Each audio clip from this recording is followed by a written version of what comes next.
नमस्कार, good morning, सुप्रभात। मैं विकास कुमार कुशवाहा आप सभी का अपने टीचर में बहुत बहुत स्वागत करता हूं। चलिए आइए कुछ ही मिनटों में हम लोग पिछले 24 घंटे के सभी क्षेत्रों को जान लेते हैं। जी हाँ, समाचार की सबसे पहली शुरुआत करते हैं भारतीय समाचारों से।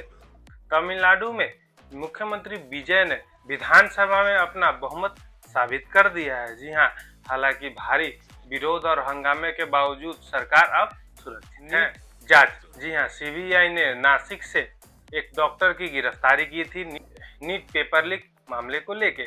यह दायरा अब महाराष्ट्र से बढ़ के उत्तर भारत के बहुत सारे राज्यों तथा क्षेत्रों तक पहुंच चुका है, जिसमें सीबीआई जांच पड़ताल और पूछताछ कर रही है। प्रशासनिक कदम, जी हाँ, भारत के प्रधानमंत्री श्रीमान नरेंद्र मोदी ने भारत के प्रत्येक नागरिक और तथा अधिकारियों से यह अपील की कि वह ईंधन की बचत करे तथा किफायती तरीके से प्रयोग करे, जिसमें सामूहिक तौर पे ट्रांसपोर्ट का प्रयोग। इसको लेके अनेक राज्यों के सरकारों ने भी महत्वपूर्ण कदम उठाने प्रयास शुरू कर दिए हैं, जिन प्रयासों में सबसे प्रमुख प्रयास है कार पूलिंग, और साथ में जो सरकारी समय सीमा है उसको भी परिवर्तन किया जा रहा है। अब आते हैं मौसम संबंधी समाचार जान लेते हैं। जी हाँ, उत्तर भारत के बहुत सारे राज्यों में, जिसमें पंजाब, हिमाचल प्रदेश, उत्तराखंड, बिहार, उत्तर प्रदेश जैसे राज्यों में भीषण गर्मी देखी जा रही थी। जी हाँ, इस भीषण गर्मी के बीच में एकाएक मौसम का मिजाज बदलते हुए नजर आ रहा है, जिसमें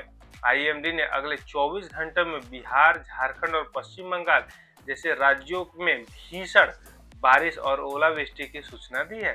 अब आते हैं अंतर्राष्ट्रीय समाचारों को जान लेते हैं। जी हाँ, अंतर्राष्ट्रीय समाचारों में सबसे प्रमुख समाचार आ रही है ईरान यूएसए वार से युद्ध से, जिसमें ईरान ने कल यह धमकी दी थी कि वह अब यूरेनियम का संवर्धन 90% तक करेगा, जिस बात को लेकर वैश्विक आधार पे खलबली मच रही है। और साथ ही अमेरिका और यूरोपीय देश कूटनीति दबाव भी बढ़ा रहे हैं। ब्रिटेन में संकट, जी हाँ, ब्रिटेन के प्रधानमंत्री कीर स्टारमर स्थानीय चुनाव में हार के बाद उनके अंतर पार्टी के अंदर ही बहुत ज्यादा असंतोष देखा जा रहा है, जिसके बाद ऐसा मांग उठ रहा है कि चुनाव फिर से नया कराया जाए। अफगानिस्तान में भूकंप, जी हाँ, अफगानिस्तान के हिंदूकुश क्षेत्र में 5.2 तीव्रता का भूकंप महसूस किया गया। साथ में इस भूकंप के झटके पाकिस्तान के भी कुछ इलाकों में महसूस किए गए। हालांकि इस भूकंप से कोई ज्यादा हानि की सूचना भी प्राप्त नहीं हुई है। अब आते हैं स्वास्थ्य संबंधी समाचार जान लेते हैं। जी हाँ, दक्षिण पूर्व एशिया के बहुत सारे देशों में